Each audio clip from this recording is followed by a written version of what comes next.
कि ये जो आपने पहले बात की थी कि इसका समाजी, मुआशरती और पता नहीं क्या क्या रीजन, इसकी इकोनॉमिक रीजन भी हो सकती हैं, इंतहा पसंदी की, जो कहा जाता है कि दहशतगर्द वो बनते हैं जिनके पास शायद पैसे नहीं है, इल्म नहीं है, तालीम नहीं है और बड़े वो एक डिप्राइव्ड किस्म के तबकात से आते हैं। तो क्या महज यही इसकी वजह आपको नजर आती है या और भी कोई वजह है?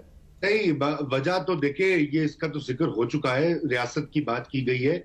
सवाल ये कि बांग्लादेश जो है, क्या वहां पे गुर्बत नहीं है, क्या वहां पे नाइंसाफी नहीं है, क्या वहां पे अदालतें जो है वो हमारी तरह ही काम करती हैं? लेकिन वहां पे तो इस तरह तरह तरह जो है, जो जत्थे और गिरोह जो हैं वो तो नहीं फिर रहे ना, रियासत को चैलेंज नहीं कर रहे उस तरह से के जैसे यहाँ पे हो रहा है।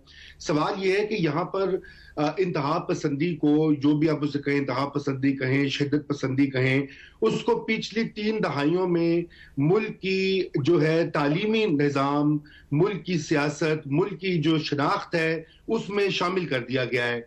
उसके ऑब्जेक्टिव्स 2 थे। एक तो ये थे कि डोमेस्टिक तौर पर जनरल ज़ियाउल हक ने ये कहा कि उन्होंने पाकिस्तान की जो सियासत है, जमहूरियत है, उसको तबाह करने के लिए ये सारी इंतहा पसंदों को हवा दी और इंतहा पसंदी को हवा दी।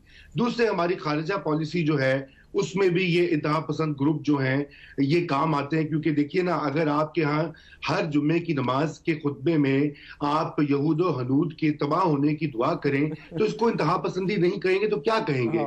इससे रायामा भी हमवार होती है। फिर यासिर ने ये जो निसाब की बात की, अब आपने 2-3 जनरेशन उनको आपने ऐसी बातें सिखाकर जो है बड़ा किया है कि आपको कुफार जो है वो आपकी साजिश कर रहे हैं, पाकिस्तान खतरों में घिरा है और अभी ये तबाह करने वाले हैं। तो उससे आपकी जो सोच है, जो आपका माइंड सेट है, वो फिर एक रिएक्टिव बन जाता है। उसमें फिर आप ये देखते हैं कि ये जो चंद ग्रुप होते हैं, चाहे वो हथियार भी उठाते हैं तो कोई नहीं, शायद वो पाकिस्तान के लिए काम कर रहे हो, पाकिस्तान की सालमियत के लिए काम कर रहे हो, इस तरह से जस्टिफिकेशन मिल जाती है।